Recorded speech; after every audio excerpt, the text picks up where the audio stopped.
2 points, Lior, 2 points from your presentation that I found very interesting.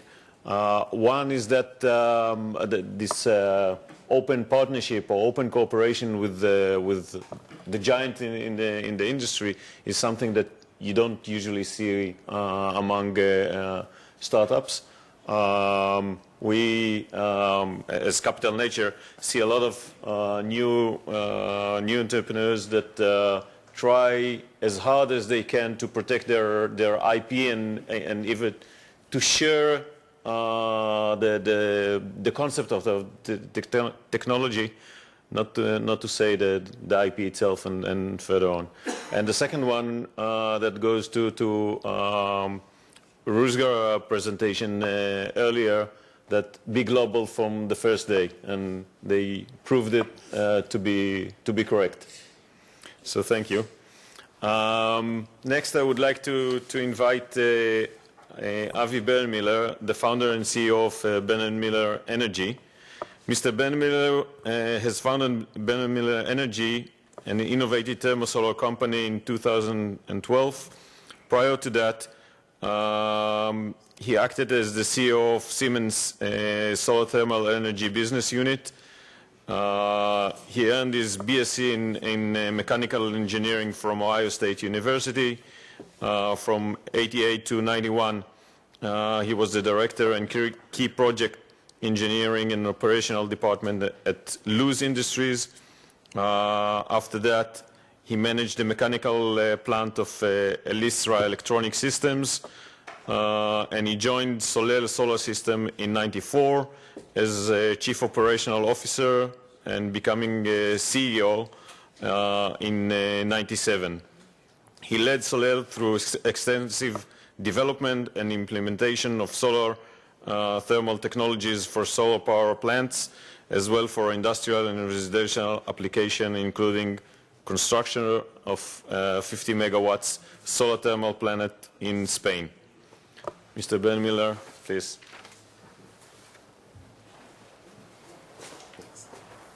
Just a second.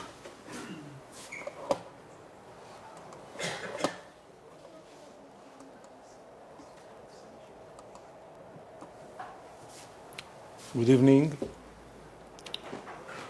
I was asked by Avi to tell the story from a personal point, so I will try to run our presentation while I give my personal view. Actually, what we are doing today, I'm doing the second time. I did similar run in Solel. Solel was in 2006 a company which sold spare parts, $2 million in 2006, spare parts for existing power plants. And when I handed over the company to Siemens in 2009, the company was selling in the range of $200 million with tens of millions of dollars profit. What happened since then, we all know, and I won't go into it.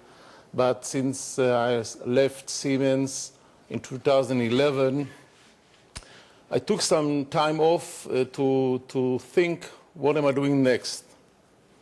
And I was thinking about the renewable energy, especially the solar energy arena, and I was thinking, what will really make it a main alternative for fossil fuels, a real one? Because what we have today is some nice addition, nice to have.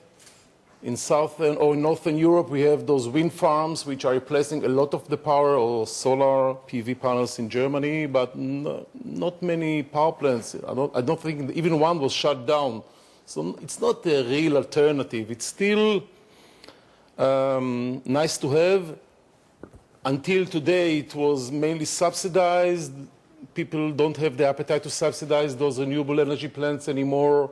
So one will have to come up with something which is competitive and real alternative. And then I asked my two sons, will you join me in this venture? Because it's going to be a very interesting ride. I didn't have a clue what I'm going to do.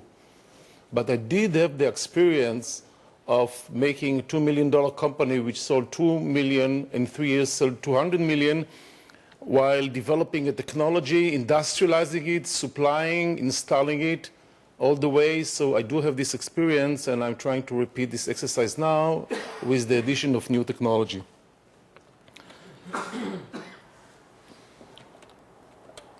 So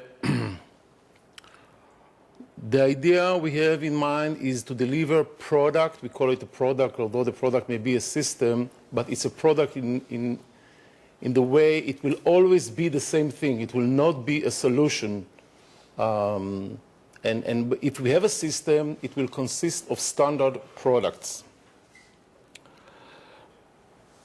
In order to do that, we have developed a cell. We call it a cell, and I will elaborate a little bit about this cell and how it works, which I believe will make a real change in this industry.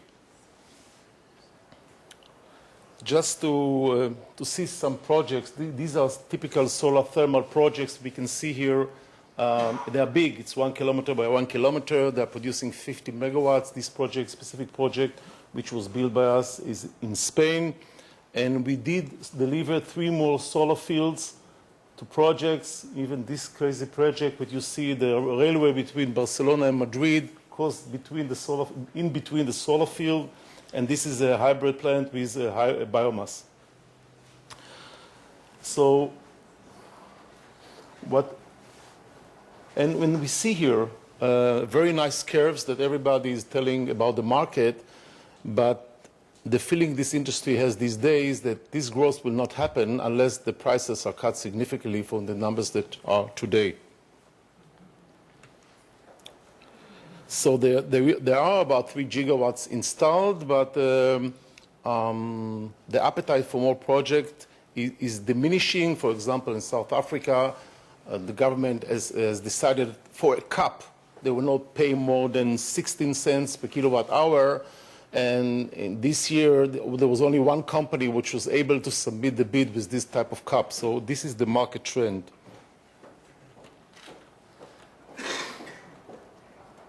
So the first thing is cut the price, and significantly.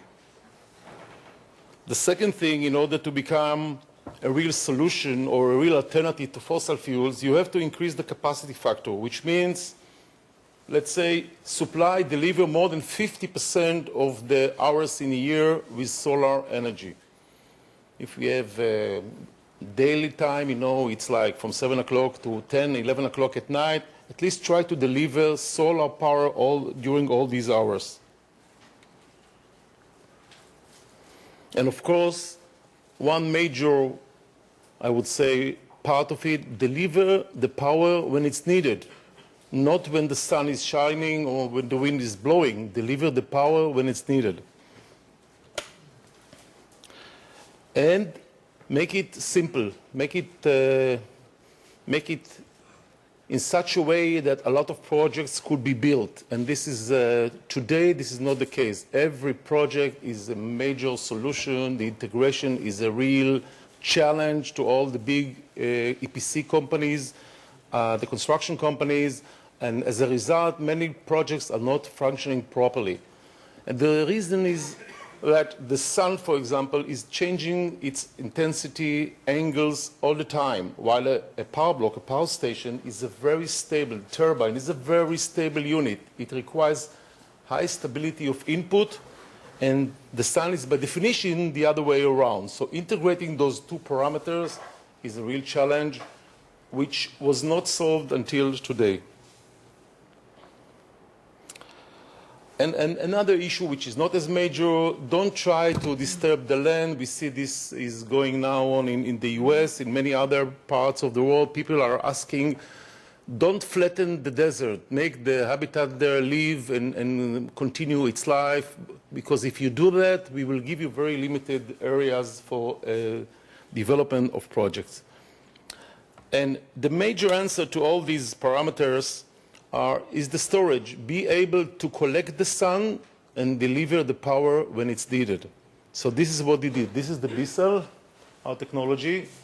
What we do here, we collect the sun using parabolic trough collectors. And here I touch a point which was mentioned earlier, the bankability. You can do all kinds of crazy or fantastic ideas. You can build a tower, you can build a dish. But at the end of the day, when you come with something which is totally new, it will take 5 to 10 years until a bank will finance a project.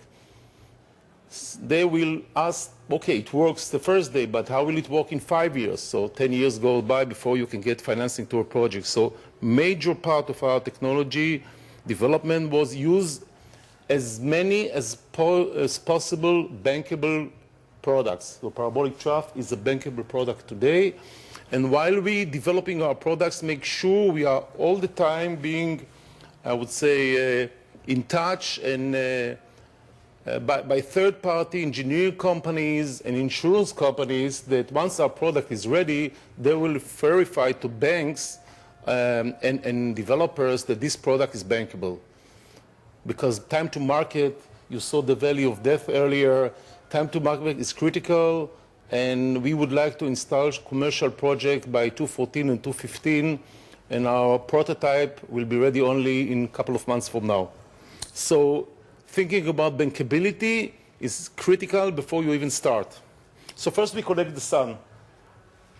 Then the sun, together with all the variations of the sun, I mean clouds, morning, evening, and so on, we collect the heat. We take all the heat, we collect it, and we send it to this black box. We call it the energy center, which basically is a storage.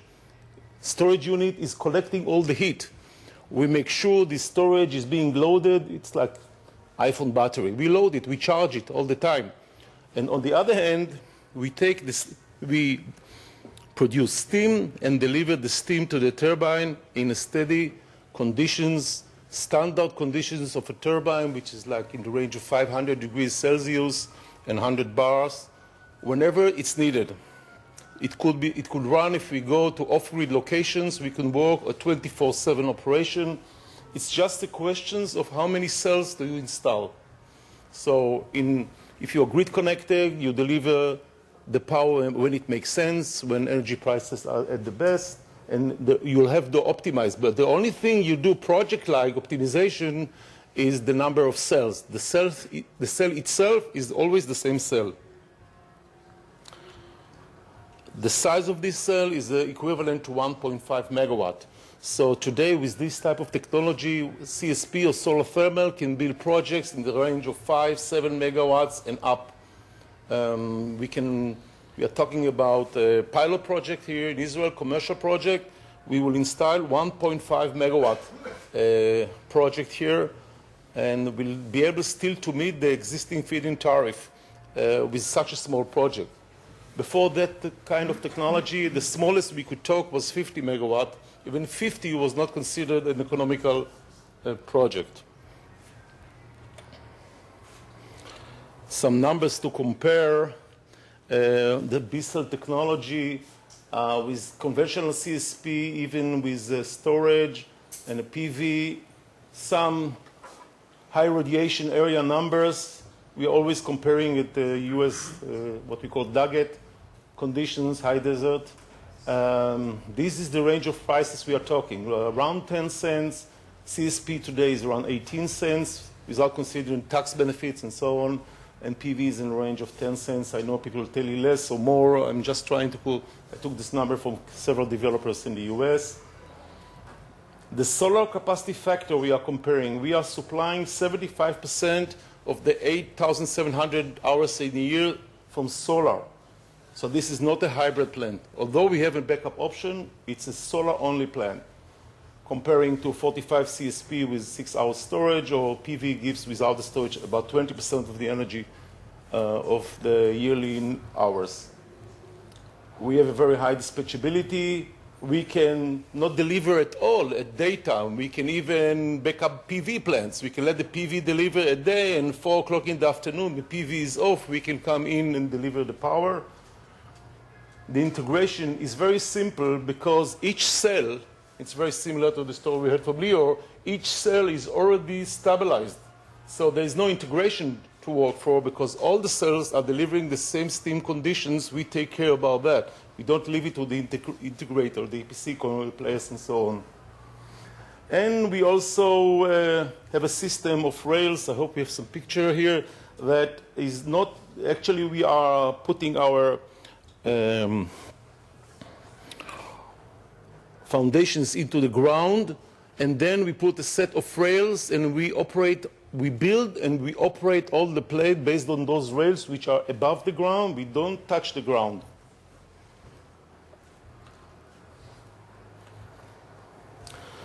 So what can you do with this technology? You can do off-grid application, 5 to 7 megawatts and up, generators, we call it generators. We are going to serve the first purpose. We are going to be much cheaper than diesel generators are today, and we believe with this type of technology, I believe we'll be able to enable development of rural areas where today the cost of energy is prohibitive. So villages, factories can be supplied with solar power. The sun is getting there anyway. You don't have to deliver the fuel, which is a very problematic issue and expensive one in continents like Africa and other places of the world. So this is a very interesting application. To me, it seems that this is going to be a very close revolution to the one that was done by the cellular phones, which we didn't need the landlines anymore. You don't need the grid anymore. You just can come to a village, install 5, 6 megawatts, serving a few thousand people, and enabling living in those areas. Now, we can add steam to existing power plants.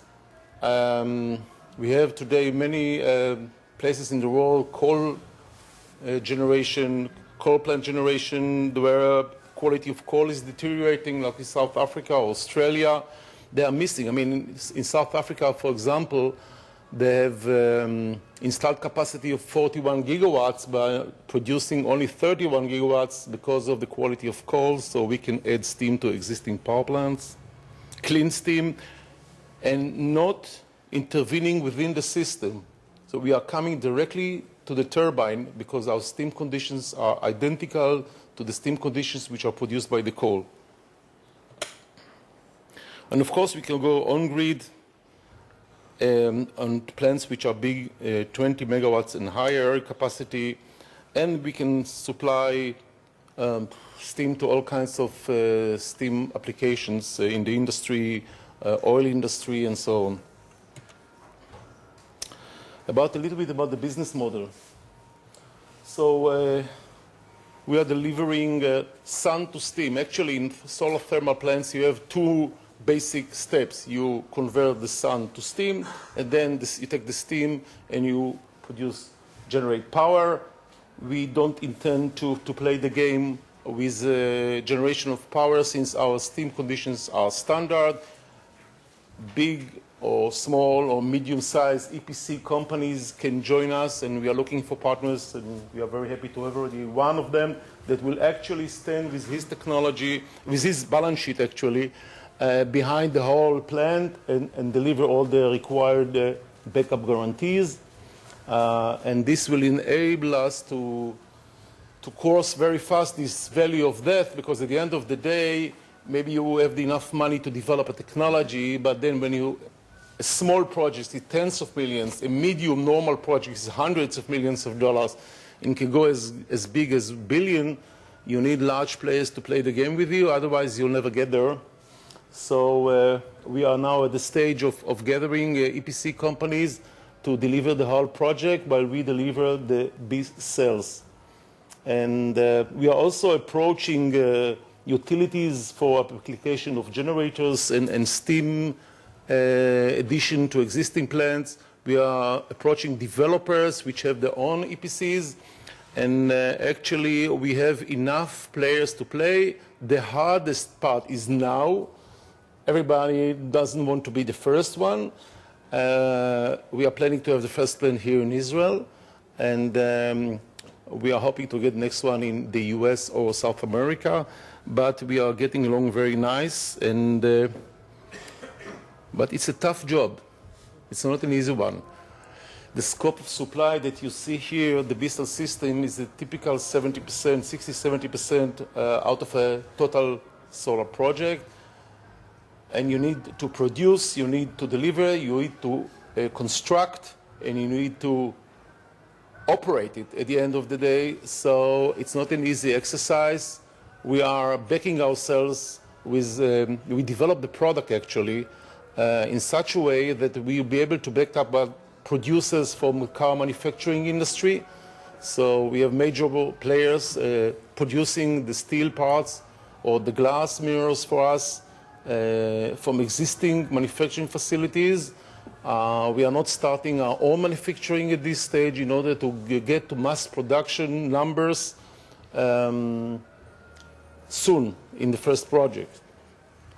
Where are we today? Today we are very near to end our prototype, which will prove the whole concept. The prototype is built here in Israel, in the south, in the Negev. It will be full collector technology. It will have all the storage technology and the steam production technology. So we will have the full cell, sun will come in, steam in manufacturing production conditions of turbine will come out. And eventually we expect results from this prototype January, February at the latest.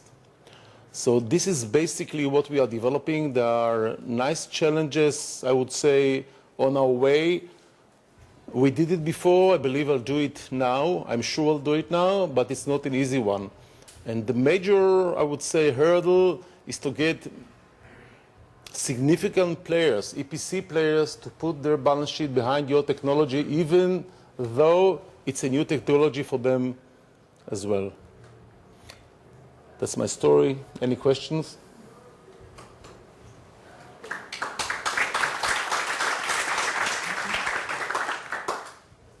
Yes.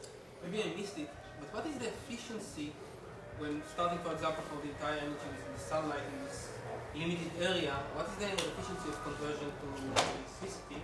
And is it comparable to photovoltaic, maybe much better than photovoltaic? Well, the peak efficiency is around 30%, getting close to 30%. The yearly efficiency is in the range of 18–19%. It's more efficient than PV, which is used commercially these days. There are PV modules which are more efficient, but they are very, very expensive. Yes. How restricted are you in the area where you can build it so that it's still functional, i.e. the sun belt? What area are you restricted? Well, I would say it makes sense to put it in the sun belt. But this is an engineering answer. The question is, how much are you willing to pay? And eventually, if you would ask me 5 or 6 years ago, is Spain a good country to implement such a technology? I would say definitely not. But they were willing to pay 27, 28 euro cents. So eventually you have like 40 projects right now in Spain. Whether it makes sense or not is another question. So the question is, yes, the radiation intensity is a major factor. And number two, what is your alternative? If your alternative is like diesel generator, and it costs today 70 cents or 80 cents to produce kilowatt hour from diesel generator, then this is becoming an interesting technology, even on the edges of the sun belt, for example, Southern Europe or middle US or something like that. Just a further question. The storage is critical at the end. Yes. Can you elaborate on the storage already a little bit? Well, what I can say about the storage is that this is really the main thing. We have developed much cheaper storage than existing technology of storage which are available today. The most available commercial storage technology is molten salts today. And they are very nice, but they are kind of risky, and they are not making the power cheaper. So at the end of the day, you can make it work with the storage, but the cost per kilowatt hour does not drop. So we developed a much, I would say, cheaper storage based on solid materials, which will be able to also convince the banks that they will last for many years and not degrade with the years and so on. Yes. Something about the type of salt that you're using? Well, no, I didn't say anything about that. I said the typical storage commercial technology for storage today is molten salt. Yes, But we are not using molten salt. but it's different salts.